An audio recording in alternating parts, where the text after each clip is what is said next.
Good morning, dear children. Now we will move to our first chapter, force. Okay. So first let us check what all things we discussed about force in the previous years. So what is the definition for force? Do you remember what is force? Force is any physical cause which can change the state, size or shape, direction or speed of a body. Okay.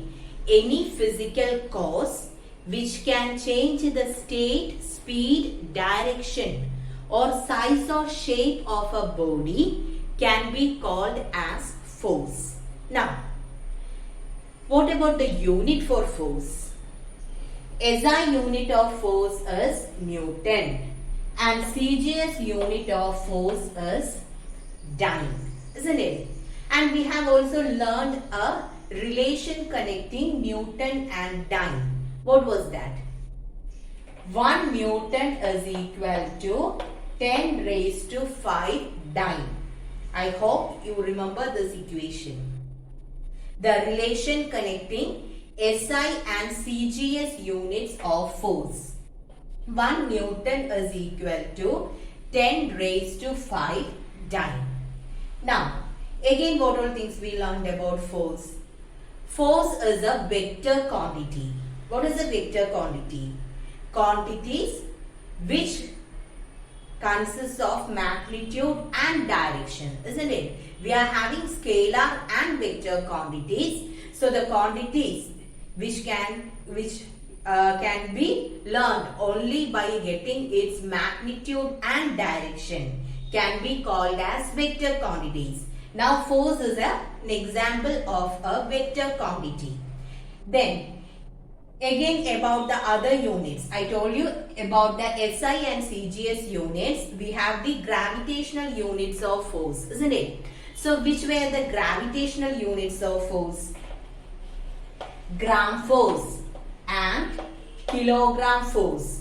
Gram force and kilogram force are known as gravitational units of force. Then one more thing, that is about rigid and non-rigid bodies. That also we learned last year. So what is a difference between a rigid body and a non-rigid body? Rigid means when you exert force on a body, if there is only change in the state of the body.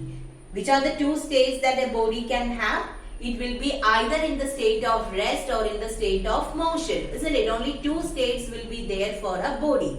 Now, by applying force on a body, you can, if only the state of the body changes, we will call it as a rigid body.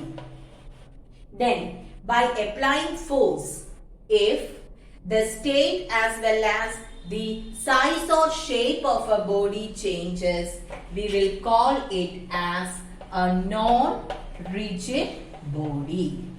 Okay. So this was also learned last year. Rigid body and non-rigid body. By applying force on a body, if the state of the body only changes, we will call it as a rigid body. If the state as well as size or shape of the body changes, that will be a non-rigid body. So these are the things which you should remember before moving to this chapter. Okay. So first thing, what is force? A physical cause which can change the state, direction, speed or size or shape of a body. Force is a vector quantity because it is expressed in terms of its magnitude and direction. SI unit of force is Newton. CGS unit is dyne. 1 Newton is equal to 10 raised to 5 dyne. Then we have two gravitational units of force, gram force and kilogram force. Then we have also learned about rigid and non-rigid bodies. By exerting force on a body, if the state of the body only changes, we will call it as a rigid body. If the state as well as size or shape of the body changes, we will call it as a non-rigid body. Okay. Now, we are going to discuss about rigid bodies, okay? By applying force on a rigid body, already I told you what will be the change there. By applying force on a rigid body, only the state of the body can be changed. That means if the body is at rest, by applying force you can move the body. If the body is a moving one, by applying force you can stop that body, isn't it? So by applying force you can only change the state of a rigid body. But now, by applying force on a rigid body, two different types of motion can take place there, okay? By applying force on a rigid body, two different types of motion can take place.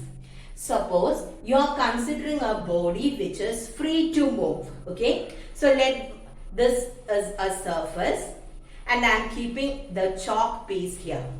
I think it's visible for you. Now, what is the state of this chalk? It is in the state of rest.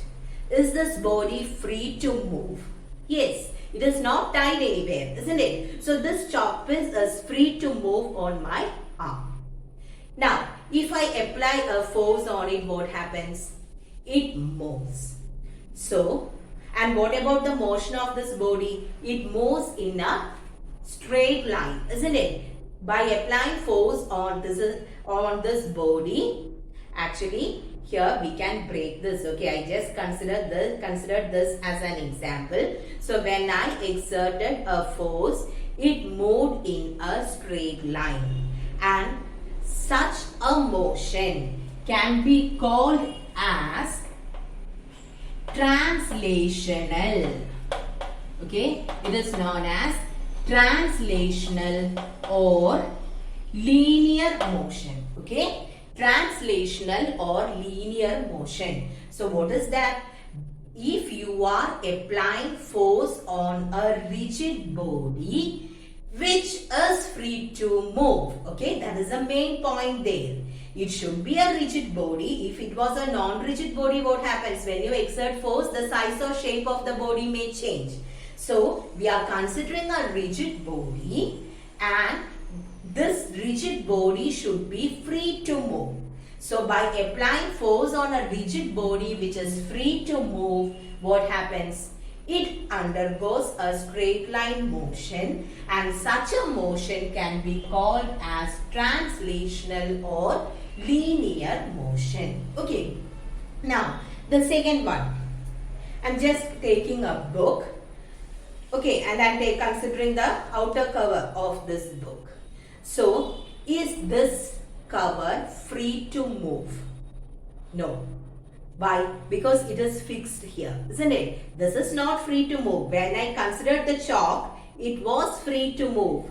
But in this case, it is not free to move because it is fixed. Okay? That is, we can say that it is pivoted. I think this is a new term for you. Pivot means it is actually a point. Okay? Pivot means it is a point about which the object moves. That can be considered as pivot, and if you are considering it as pivoted means it is fixed at a point. Okay? So pivot means point on which an object turns. Okay? Point on which an object turns can be called as a pivot. When I say that it is pivoted means it is fixed at a point. Okay, so this part is actually fixed.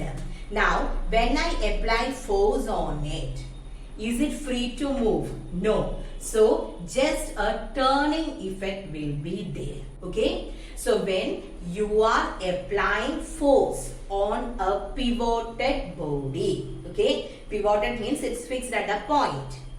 And pivot means the point, it is just a point about which an object turns. So, when you are exerting force on a pivoted body, it won't move freely. Instead of that, it undergoes a turning effect. Okay, it just turns. a turning effect is there, and that type of motion can be called as rotational motion. Okay, it is known as rotational motion. So what is rotational motion? If a force acts on a body which is pivoted, okay, the force acted on a pivoted body makes the body to turn, and that type of motion is known as rotational motion. Okay, so force exerted on a rigid body can produce two different types of motion. First one is translational motion. It takes place only if the body is free to move.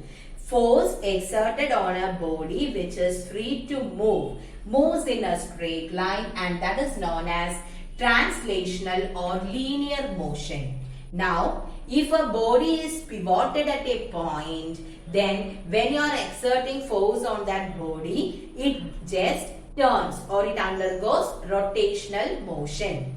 I can give you another simple example in the case of doors. Okay, so you know that the doors in your house are fixed on the axis. We have the axis and we have the hinges, isn't it? So the doors are fixed to the hinges and it will be moving along the hinges, isn't it? That along the axis. Now, when you are applying force or when you just push the door, what happens?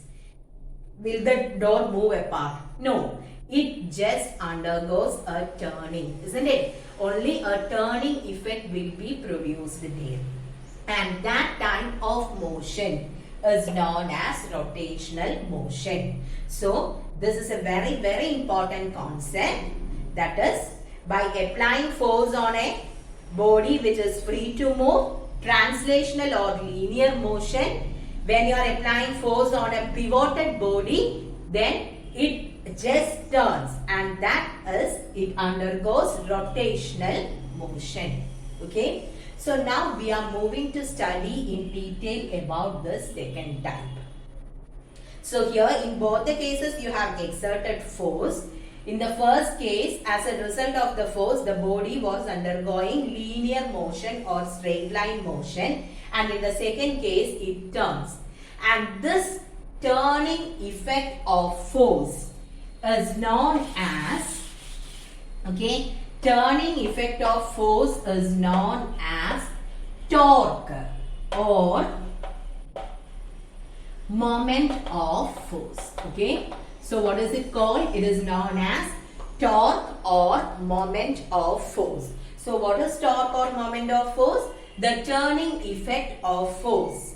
By applying force on a body, straight line motion or rotational motion can take place. So that turning effect of force is known as torque or moment of force. Okay, I think it is clear for you.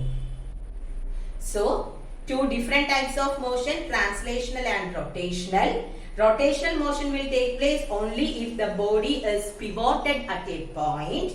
Then what you have to keep in mind? Here, by applying force, turning effect is produced, and this turning effect of force is known as torque or moment of force. Now we will check on which all factors this torque or moment of force depends. Okay, we will be studying in detail about this. So we will consider the case of the door itself, which will be easy for you to understand. Okay, so I am considering the door. Then here we will be having the hinges, and on the hinges we will be having the door which is fixed, isn't it? Door is fixed on the hinges. Let this be the door. Now, if you want to open or close the door, usually what we will do? We will apply force on the door, isn't it? Where we will just push it or pull it. Then we can open or close the door by pushing or by pulling, isn't it? So if it is from the inner part, usually we will pull. If it is from the outer side, if you are standing out, you will push it. Now, so by pushing or applying force only, what happens? The door gets opened or closed. That means turning effect is produced. We are going to consider the factors on which torque or moment of force depends. So which is the first factor? It is the magnitude of the applied force. So if this is the door, okay, if I just, so let this be the door. If I simply touch on it, what happens? If I simply touch like this, it won't move. Touching means actually I am exerting force there. Instead of that, if I am applying more force, what happens? It turns, isn't it? So more turning effect will be there if I am exerting more force. Instead of that, if I exert a small force, only a small turning effect will be there. So what can you conclude from that? Torque depends on the amount of force which we apply, isn't it? Similarly, in the case of door, if you are just touching the door, only a small turning effect will be produced. Instead of that, if you are applying more force on the door, more turning effect will be produced. So, torque or moment of force depends on the magnitude of force. So, do you remember what is magnitude? What do you mean by magnitude? Magnitude means it is the numerical value. Numerical value is known as magnitude. If I exert a force of 5 Newton on a body, only a small turning effect will be produced. But instead of that, if I am exerting 10 Newton on the body, more turning effect will be produced, isn't it? So, what can you infer from this? If more force is exerted, more turning effect. That is, torque or the turning effect of force depends on the magnitude of the force. Magnitude means numerical value. If I say 5 Newton, 5 is the magnitude and Newton is the unit, isn't it? So, if the force exerted is more turning effect will be produced. Okay. Now, listen to the next question. When you are considering a door, where are the handles fixed? Here I have the hinges on which the door is fixed. Now, what will be the usual position of the handles in a door? Will we keep the handle near the hinges? No. Where are we keeping the handles? Handles will be usually placed at a maximum distance from the hinges. Have you noticed that? Handles will be fixed at a maximum distance from the hinges. So we can prove that. What is the reason? When you are opening or closing a door, if actually we don't want the handle, without the handle also you can open or close the door, isn't it? So here I have to open this. So if I just touch here on this portion, that means by exerting a small amount of force, simply if I touch here, a turning effect will be there and the door gets opened. Instead of that, if I touch here, will it move? You can check this. Just stand on the outer part, okay, outside the room, then touch or apply force near the hinges as well as away from the hinges. Then you can check in which case you have to apply more force. In which case you have to apply more force? You have to exert more force if you are applying it near the hinges. So if I exert more force there, then only the door gets opened. But if I just touch here, what happens? By simply touching here, without exerting much force, the door gets opened. Can you tell me what is the reason? This is the reason why the handles are placed at a maximum distance from the hinges. So the reason is, here we have the hinges and that is considered as the axis of rotation. Axis of rotation means what? The line along which rotation takes place. That is the axis of rotation. If the distance between the axis of rotation and the point of application of force increases, then maximum turning effect can be produced. Okay, maximum turning effect can be produced when if the distance. So this distance, this is the perpendicular distance between the axis of rotation and the point of application of force, or you will call it as line of action of force. Okay, so if the distance between the axis of rotation and point of application of force increases, then maximum turning effect can be produced by applying a small amount of force. So the best example is in the case of doors. The handles are always placed at a maximum distance from the hinges, so that by applying a small force you can open or close the door easily. Okay, so there are two factors on which torque or moment of force depends. So which are those two factors? First one is the magnitude of the force. That is how much force we are exerting. Now the second one is the perpendicular distance between the line of action of force and the axis of rotation. Okay, this is the line of action of force. That is, here we are applying the force. Perpendicular distance between the line of action of force from the axis of rotation. So it's a very, very important thing. Two factors on which torque or moment of force depends. Torque or moment of force depends on two factors. First one is the magnitude of the force, and the second one is the perpendicular distance between the line of action of force from the axis of rotation. Okay, so is it clear which are the two factors? Now, keeping these 2 points in mind, we can give an equation for calculating torque. Torque is equal to force into perpendicular. The symbol stands for perpendicular. Okay, perpendicular distance. Okay, so this is the equation used to calculate torque. Okay, so what is the equation? Torque is equal to force into perpendicular distance. Now, from this equation, we will get the unit for torque or moment of force. What is the unit for force? It is Newton. For distance, it is meter. So, what is the SI unit for torque or moment of force? It is Newton meter. Okay. Torque is actually represented by the letter tau. It's a Greek letter tau. Okay. Since it is not there mentioned in your textbook, I will say. So it is usually represented using the letter tau. We will call it as tau. T-A-U, tau.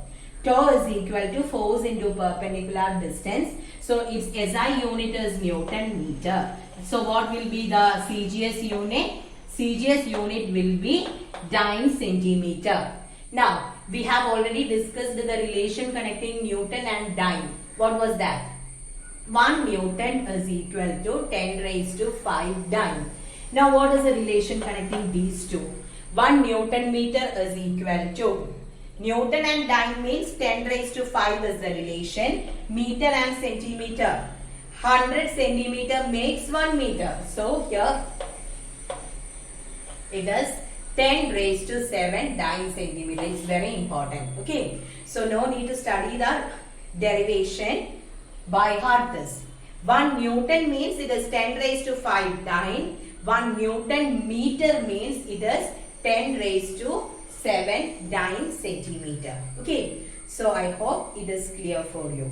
We have discussed about 2 different types of motion. After that is translational and rotational. Then torque or moment of force, its equation, factors on which torque depends. Then we have the units. Okay, equation for calculating torque or moment of force. After that we have the relation connecting the units as well as relation connecting the units. Now about the gravitational units. Which are the gravitational units of force? Gram force and the kilogram force, isn't it? Now we have kilogram force. 1 kilogram force meter is equal to 9.8, isn't it? So 1 kilogram force into meter is equal to 9.8 Newton meter, and 1 gram force centimeter is equal to 980 dyne centimeter. So that also you have to learn. Okay. So 1 kilogram force meter is equal to 9.8 Newton meter. 1 gram force centimeter is equal to 980 dyne centimeter. So with that we completed the units. Be thorough with the units SI, CGS and gravitational units. Okay. So thank you.